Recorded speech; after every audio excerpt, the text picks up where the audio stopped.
Halo teman-teman semuanya, perkenalkan nama saya Renata Putri Hanesa. Di webinar kali ini saya akan sedikit menjelaskan penggunaan praktikal data science gitu. Kita akan menerapkan data science untuk memahami pola pembelian pelanggan dan strategi bisnis berbasis data.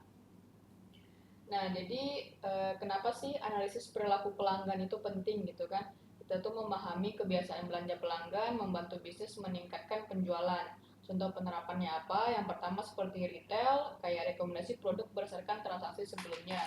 Kemudian ada e-commerce, strategi promosi yang dipersonalisasi.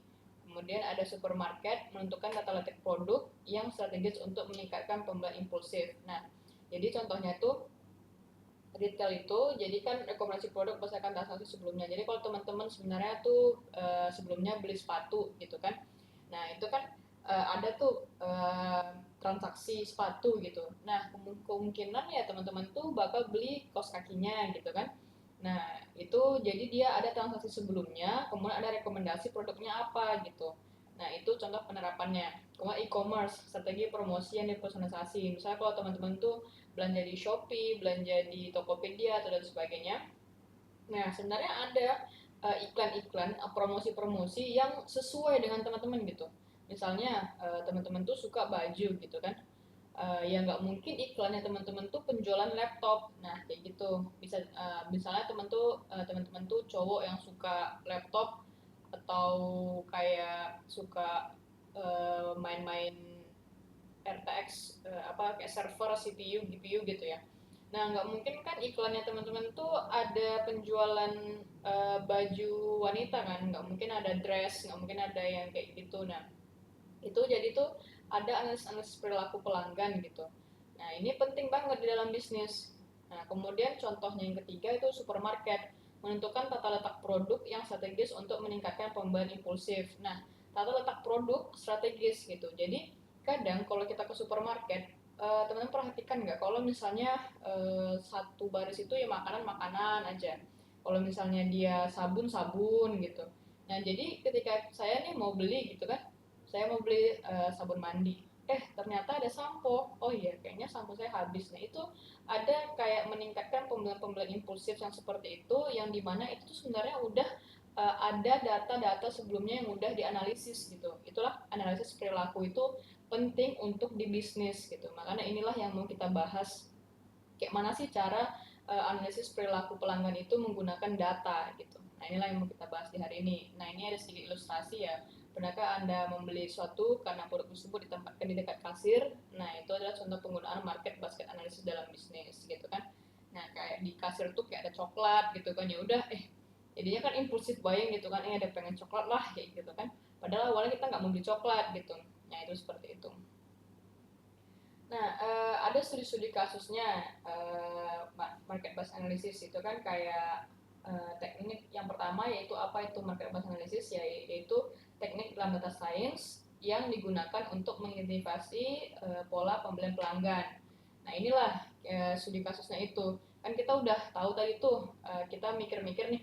Nah, itu kan kalau si pembisnis itu kan nggak mungkin tiba-tiba mikir, oh langsung aja diletakkan sama, enggak kan, pasti kan dia ada analisis-analisis atau data-data sebelumnya kan, makanya dia inilah yang mau kita pelajari. Nah, itu merupakan teknik dalam data science yang digunakan untuk mengidentifikasi pola pembelian pelanggan. Nah, kemudian kita bakal menggunakan association rule learning untuk mengetahui produk apa yang sering dibeli bersamaan. Kemudian tujuannya apa? Ya pasti meningkatkan strategi pemasaran dengan memberikan rekomendasi produk yang lebih efektif. Nah, contoh nyatanya tuh apa? Ya, jika seseorang membeli roti, ya mereka lebih cenderung membeli selai atau mentega juga gitu kan. Nah, ini contoh nyatanya aja gitu kan. Ya, kita nanti bakal masuk ke kayak mana penggunaan data di penggunaan Python-nya gitu ya. Nah, di sini ada hands-on market basket analysis. Jadi ini ada praktik yang kita akan lakukan menggunakan Python di Google Colab. Nah, tools yang digunakan adalah Pandas, MS10, and Matplotlib. Nah, kita bisa klik di sini ya. Kita bakal klik.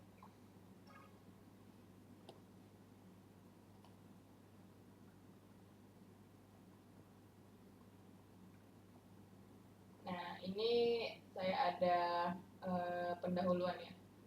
Mungkin di sini kita kita ada save a copy in Drive.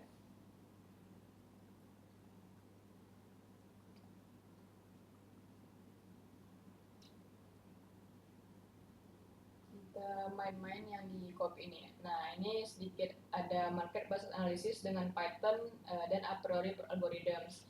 Nah, ini kita udah belajar kan tadi pendahuluannya. Market based analysis adalah teknik analisis data yang digunakan untuk menemukan hubungan antara item yang sering dibeli bersama dalam transaksi. Nah, salah satu algoritma yang sering digunakan adalah MBA, adalah a priori algorithm yang dapat membantu dalam menemukan pola asosiasi dalam data transaksi. Nah, kita akan menggunakan dataset grocery dataset yang berisi daftar item belanjaan dari berbagai transaksi. Kita akan membaca, memprosesnya, dan menerapkan a priori algorithm untuk mendapatkan aturan asosiasi. Nah, kita instalasi dulu dan import library-nya. Nah, sebenarnya untuk instalasi sebenarnya itu udah diinstal ya teman-teman. Coba kita set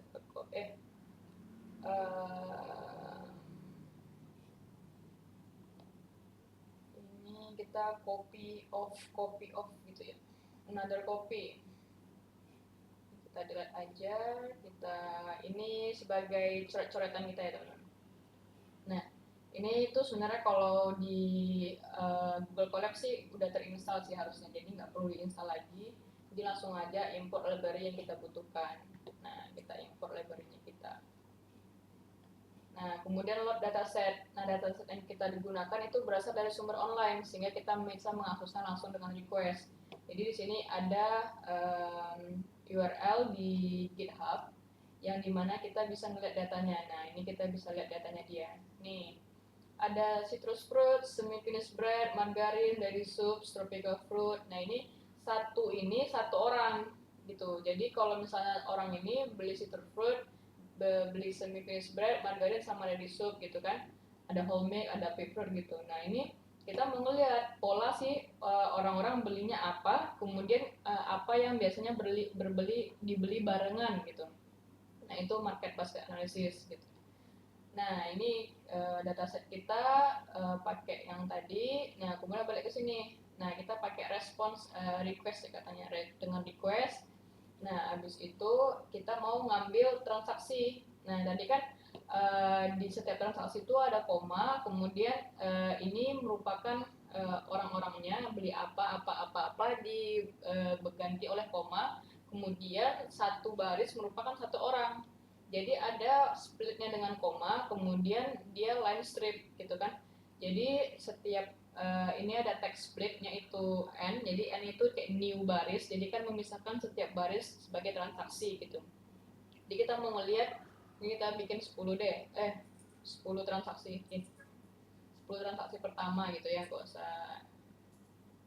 Nah, ini kan citrus fruit nih, sama kan kayak tadi, citrus fruit, semi-finished bread, tropical fruit, yogurt, kopi gitu kan. Nah, ini kita udah ngambil datanya gitu.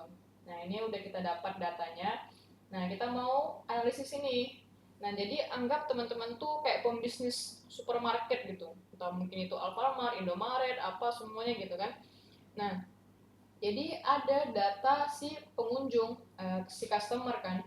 Nah, data itu yang teman-teman analisis dan teman-teman lakukan analisis untuk pengambilan keputusan berbasis data gitu. Nah, inilah salah satunya contoh dari penggunaan si data scientist gitu. Nah, ini data analisis gitu ya. Nah, kemudian kita tadi load dataset udah. Nah, kemudian setiap baris dalam dataset mewakili satu transaksi. Ini tadi udah saya jelaskan ya. Satu baris itu satu transaksi yang terdiri dari beberapa item. Data dipisahkan oleh koma sehingga kita memisahkan setiap transaksi menjadi daftar item. Jadi koma, jadi salah satu ini tuh satu barang gitu maksudnya ya. Nah, kemudian transaksi disimpan dalam list transaction yang nantinya akan digunakan untuk analisis lebih lanjut. Jadi kan kita ada yang namanya transaction yang dimana nanti kita akan analisis datanya menggunakan transaction ini. Nah, kemudian agar data bisa diproses dengan a priori algorithm, kita harus mengubahnya ke dalam format one-hot encoding. Jadi, kalau teman-teman udah mungkin belajar one-hot encoding, jadi mungkin gimana ya, Kita coba cek ya one hot encoding itu maksudnya gimana. Nah, ini.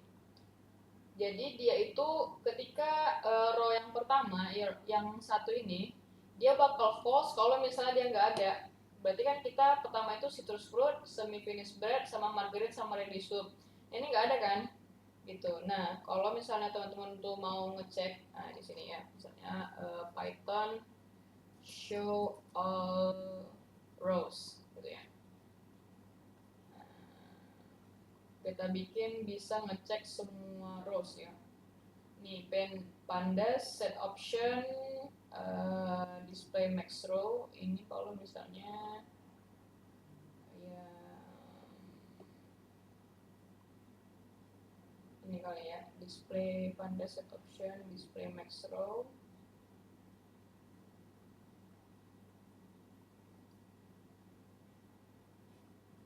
Ini aja. Nah, kita mau ngecek semua rows ya. Kita sini deh. Nah, belum ya? Belum dia. Kita cari yang lain aja deh. Set option.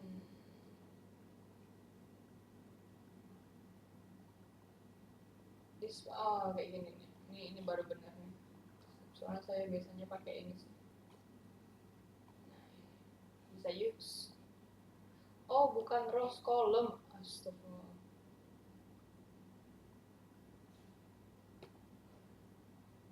Kenapa kita rows ya? Kan column harusnya. Di sini kalau rows kan kalau pakai head nggak guna juga kan kalau pakai head. Karena kan head itu kan ngeluarin 10 data pertama gitu. Nah, ini ada nih, diambil gitu. Jadi bisa ngecek semua.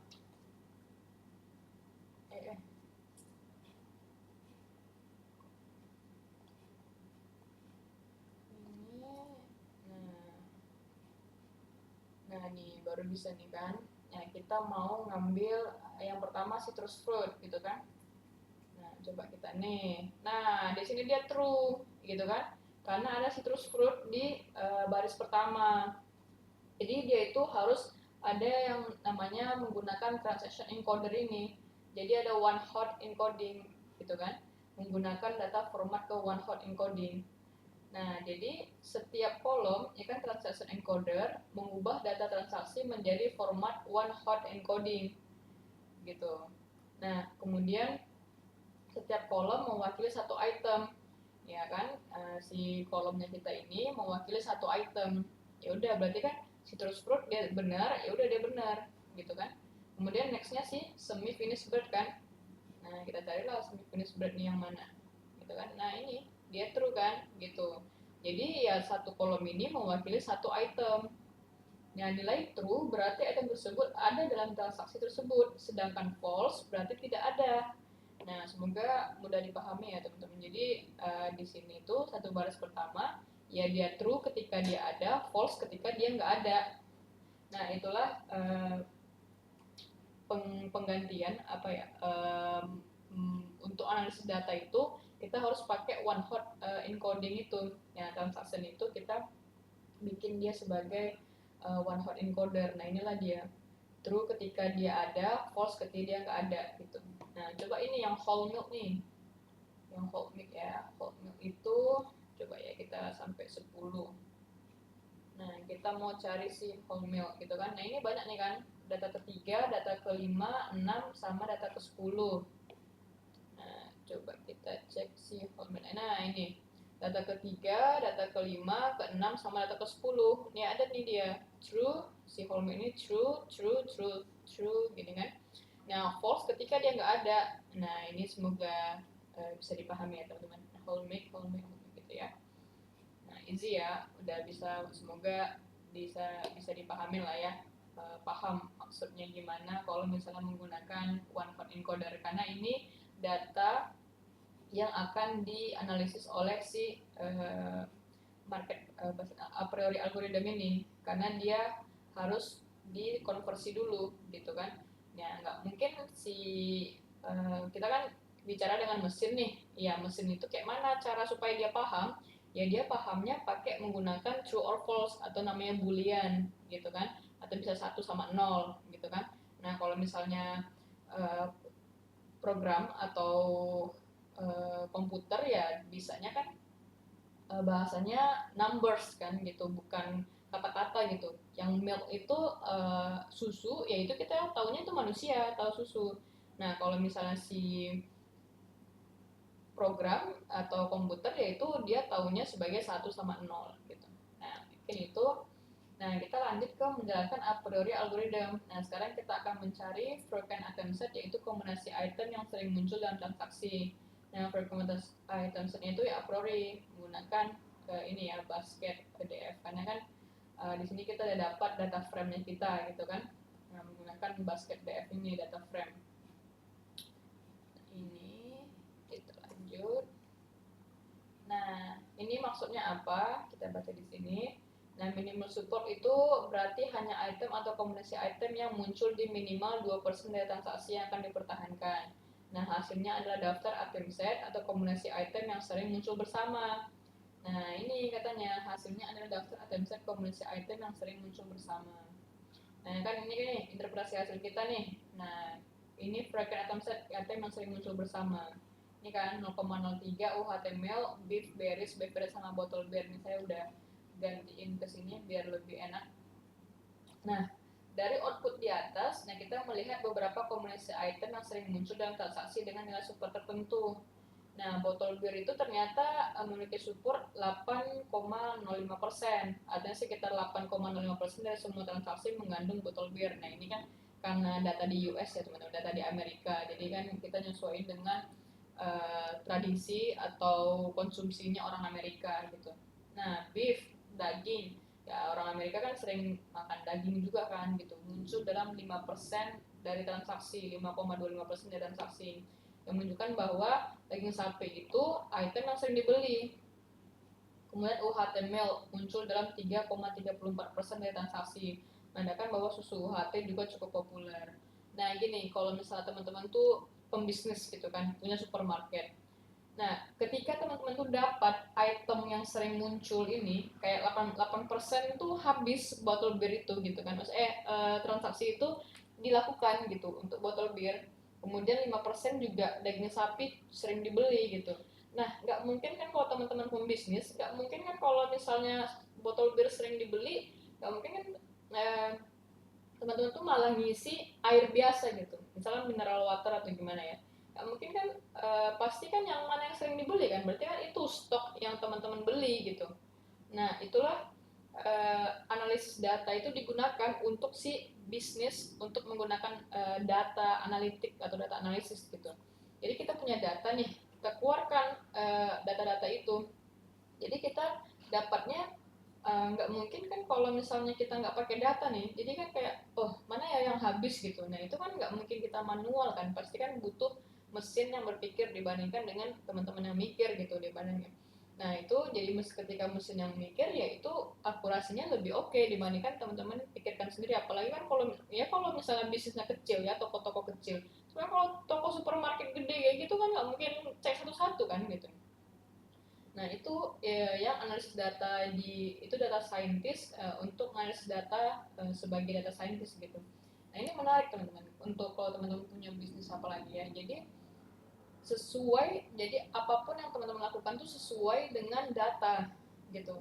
Jadi ketika kita pengen buat keputusan, ya kita mau beli ya misalnya di sini ya di Amerika ya dia bakal botol bir yang dia beli itu akan menambahkan stok. Nah, ini ada sedikit idea. Nah, botol bir yang mana gitu. Nah, ini penting juga nih sebenarnya. Kalau misalnya dia ada merek, itu lebih oke lagi. Nah, kenapa? Karena berarti merek itu populer kan. Berarti kan merek itu sering dibeli sama masyarakat. Merek itulah yang nanti dipesan oleh si ownernya atau pembisnisnya gitu. Nah, itu penting banget sih teman-teman. Kalau teman-teman yang punya data itu ya udah berarti kan bir yang mana yang sering dibeli, ya itulah kita dapat keuntungan gitu. Nah, ya kan kalau misalnya orang beli kan kita dapat keuntungan lebih, berarti kan ya masyarakat suka kan gitu. Berarti kan bakal sering dibeli si di supermarket kita ini dibandingkan Kalau teman-teman tiba-tiba beli bir yang lain, kayak kelihatannya kayaknya kurang ya, kayak gitu kan ya, nggak bagus. Pasti kan lebih bagus kalau misalnya menggunakan data. Nah itulah membuat keputusan berdasarkan data. Nah caranya seperti apa? Nah inilah kita pelajari gitu ya. Nah ini kita udah paham gimana maksudnya. Kemudian kita balik. Kemudian nomor 6, sekarang kita akan menggunakan association rules gitu kan, aturan asosiasi untuk menemukan aturan asosiasi dari frequent item set. Nah, di sini ada yang namanya association rules gitu ya. Nah, ini kita cobain. Jadi kita ada namanya antecedents, consequence, support, confidence sama lift gitu kan. Nah, maksudnya apa? Di sini kan metric lift berarti aturan asosiasi akan difilter berdasarkan nilai lift. Minimal thresholdnya itu 1, memastikan hanya aturan dengan lift besar dari 1 yang disimpan. Nah, maksudnya apa? Itu antecedent itu barang yang menjadi pemicu. Konsekuen itu barang yang kemungkinan dibeli setelah antecedents gitu kan. Nah, dari sini barang yang jadi pemicu kemungkinan dibeli setelah antecedents ini. Berarti kan kita ada susu, ya kemungkinan orang beli susu ya bakal beli daging gitu. Nah itu maksud dari antecedents dan consequence. Kemudian orang beli botol water ya kemungkinan beli sayur gitu. Nah kemudian support, seberapa sering kombinasi ini muncul dalam transaksi, dalam persen gitu kan. Nah ini udah supportnya ada. Kemudian confidence, probabilitas seorang membeli consequence jika telah membeli antecedents. Probabilitas seorang membeli consequence jika telah membeli antecedents gitu kan. Nah kemudian lift, seberapa besar peningkatan probabilitas seseorang membeli consequence dibandingkan dengan membeli tanpa antecedents gitu kan. Nah kita interpretasi dulu deh di sini biar lebih enak gitu kan. Nah dari hasil nah ini kita sama ya, saya pun juga udah mengkopinya ke sini. Nah dari tabel ini kita bisa menarik beberapa insight menarik gitu kan. Nah jika seseorang membeli beef daging sapi, ada 40% yang di confidence ini kemungkinan mereka juga akan membeli whole milk. Nah itu. Nah terus kemudian jika seseorang membeli vegetables, order vegetables, ada 12,8% kemungkinan mereka juga akan membeli bottle water. Nah ini, terus juga jika seseorang membeli rolls atau buns, ada 13% kemungkinan mereka juga akan membeli bottle water. Nah nilai lift menunjukkan seberapa besar hubungan ini dibandingkan dengan peluang pembeli secara acak. Lift lebih dari 1 menunjukkan adanya hubungan yang signifikan. Nah lift ini lebih dari 1, nah jadi dia itu lift lift lebih dari 1 menunjukkan adanya hubungan yang signifikan. Nah, kemudian kita coba balik di sini. Kita balik ke sini ya. Nah, di sini kan jadi ada barang yang menjadi pemicu, barang yang kemungkinan dibeli gitu kan. Nah, di sini ada nih. Tadi kan kita udah belajar nih yang confidence, probabilitas seseorang membeli consequence jika telah membeli antecedents gitu kan. Membeli consequence jika telah membeli antecedents. Nah, di sini consequence jika telah membeli antecedents. Kita udah belajar kalau misalnya beef daging sapi ada 40% kemungkinan mereka juga akan membeli whole milk. Kalau ada vegetables membeli bottle water gitu kan. Nah, kalau yang support apa? Nah, support itu seberapa sering kombinasi ini muncul dalam transaksi dalam persen. Jadi, seberapa sering ini, jadi apa pengertiannya, seberapa sering kombinasi ini muncul dalam transaksi dalam persen gitu kan. Nah, ini sampai ya sekitar 2% ya. 2% itu transaksinya tuh ada beef sama whole milk gitu ya, susu lah. Nah, kemudian vegetable sama bottle water itu sekitar 2% juga gitu kan. Dari ribuan data ini, kayak ya dari ribuan ini ya 2%-nya si susu dan si daging kayak gitu kan, kombinasinya tuh yang paling sering mereka gitu. Ini kan karena datanya banyak ya, makanya kan 2% gitu. Kalau datanya dikit kan kayak agak lumayan gede lah persentasenya gitu kan. Nah kemudian ya lift ini udah.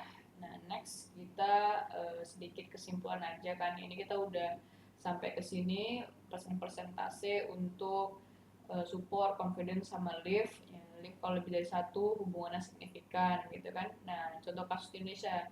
Nah, agar lebih menarik, mari kita lihat contoh penerapan market based analysis dalam konteks pasar Indonesia. Nah, misalnya nih kita punya data, nah itu kan kayak supermarket kan, produk yang sering dibeli bersama, misalnya popok bayi dan susu formula. Banyak orang tua membeli popok bayi dan seringkali mereka juga membeli susu formula untuk bayinya. Nah, roti dan selai di tawar sering ditempatkan di rak yang sama dengan selai kacang atau selai stroberi karena pelanggan cenderung membeli keduanya bersama. Nah, kemudian mie instan dan telur. Mie instan sering dibeli bersama dengan telur karena mudah dimasak bersama. Jadi kan kayak di Indonesia tuh ya sering lah mie instan sama telur tuh bareng belinya gitu kan. Nah, ini analisis-analisis yang menarik gitu. Nah, kalau misalnya teman-teman punya toko ya lebih enak datanya tuh ada transaksinya. Jadi kita bisa menganalisis data customernya teman-teman sendiri gitu. Nah, kemudian ada minimarket, strategi penempatan barang. Jadi kan ini ada produk yang sering beli bersama, kemudian ada strategi penempatan barang. Kayak kopi dan gula pasir, banyak minimarket menempatkan kopi dan gula di rak yang berdekatan karena sering dibeli bersamaan, gitu kan. Nah, ini strategi penempatan barang. Kemudian sikat gigi dan pasta gigi, gitu kan. Nah, produk ini biasanya dijual dalam satu paket atau ditempatkan berdekatan agar pelanggan lebih mudah menemukannya. Kemudian ada e-commerce, rekomendasi produk kayak handphone dan casing HP. Jadi kan kalau misalnya orang membeli smartphone ya sistem e-commerce biasanya merekomendasikan casing atau tempered glass gitu kan. Ya kita kan pasti kayak ada bundle kayak atau bundle-bundle yang HP dan handphonenya sekalian beli handphone sekalian casingnya sekalian kayak gitu kan atau tempered glassnya gitu. Nah itu kan bisa digunakan. Nah, jadi kalau teman-teman tuh data scientist di suatu perusahaan, misalnya kayak di Shopee atau di Gojek gitu, atau di Tokopedia gitu kan. Nah, itu kan teman-teman tuh yang ngebikin analisis datanya atau teman-teman tuh yang bikin programnya di mana yang target si marketnya ya, mereka itu bisa sesuai gitu. Nah, situ simpelnya handphone dan kemudian ada laptop dan mouse wireless gitu kan. Nah, pelanggan yang membeli laptop seringkali direkomendasikan untuk membeli mouse wireless atau cooling pad, kemudian makeup dan skincare. Nah, jika seseorang membeli foundation, kemungkinan besar mereka akan juga membeli setting powder atau pembersih wajah. Nah, misalnya tuh contoh juga di tempat lain yang bisa kayak di Gojek. Nah, kadang-kadang tuh diskon. Nah, teman-teman tuh lihat nggak sih kadang ada orang lain itu diskonnya lebih lebih banyak dibandingkan punya teman-teman gitu kan, yaitu pasti kan ada rekomendasi-rekomendasi kenapa punya orang lain itu lebih banyak diskonnya. Berarti kan mungkin dia pelanggan sering lah, tetap lah gitu kan. Nah, kemudian kenapa di resto tertentu tuh sering diskon, resto yang lain tuh nggak ada diskonnya gitu. Nah, itu juga bisa sebagai data scientist dan itu prediksi gitu kan, bisa jadi sebagai prediksi, bisa menggunakan Python gitu. Nah, bagaimana sih penerapannya di bisnis gitu kan? Nah, dengan menggunakan market based analysis ini, bisnis dapat pertama meningkatkan strategi penempatan barang di toko fisik, kemudian meningkatkan rekomendasi produk dalam e-commerce untuk meningkatkan penjualan, kemudian menawarkan promo bundling berdasarkan pola belanja pelanggan. Ini udah kita bahas sebelumnya ya teman-teman untuk penerapan di bisnis. Jadi emang menarik sekali ya untuk analisis data berdasarkan data yang udah kita transaksi yang udah kita gunakan, yaitu banyak sekali keputusan-keputusan berbasis data yang bisa kita lakukan. Nah, jadi teman-teman tuh sebagai founder atau sebagai pembisnis itu ya nggak ngasal aja untuk melakukan keputusan. Berarti kan membuat keputusan itu berdasarkan data yang udah ada gitu. Nah, ini menarik ya untuk dilakukan karena dalam perusahaan besar ya nggak mungkin lagi berdasarkan manual gitu kan. Ya pasti kalau misalnya perusahaan besar pastinya teman-teman tuh membuat keputusan yang berdasarkan data gitu. Kalau misalnya masih kecil ya bisa aja untuk kita pikir-pikiran sendiri gitu kan. Ya, tapi kalau udah besar ya nggak mungkin gitu. Nah, inilah ini lumayan penting ya, dan saya percaya untuk data scientist ini masih jarang lah, dan juga orang masih dibutuhkan gitu, dan salah satu pekerjaan yang sangat dibutuhkan nanti di 21st century gitu. Nah, kemudian disimpulkan ya market based analysis membantu memahami pola belanja pelanggan. Algoritma dapat menemukan hubungan antara barang yang sering dibeli bersama. Support, confident, and lift digunakan untuk mengukur kekuatan hubungan antar item. Nah, hasil dari asas ini dapat diterapkan dalam strategi pemasaran.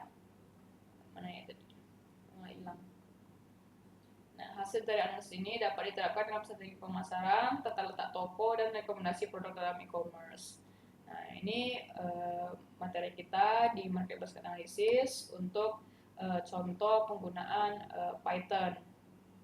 Ini kita udah studi kasus Market Basket Analysis. Nah, udah hands-on-nya kita pakai Net Notebook menggunakan Python di Google Colab. Habis itu tools yang digunakan Pandas, MSN, dan Matplotlib. Nah, terima kasih teman-teman udah sampai di sini webinar sampai akhir. Jangan lupa cek course-course Ngambiskuy lainnya, cek sosial media Instagram Ngambiskuy, Instagram, Twitter, dan sebagainya di Ngambiskuy_co. Nah, thank you teman-teman telah mendengarkan sampai habis. Terima kasih. See you teman-teman di course atau webinar lainnya dari saya. See you.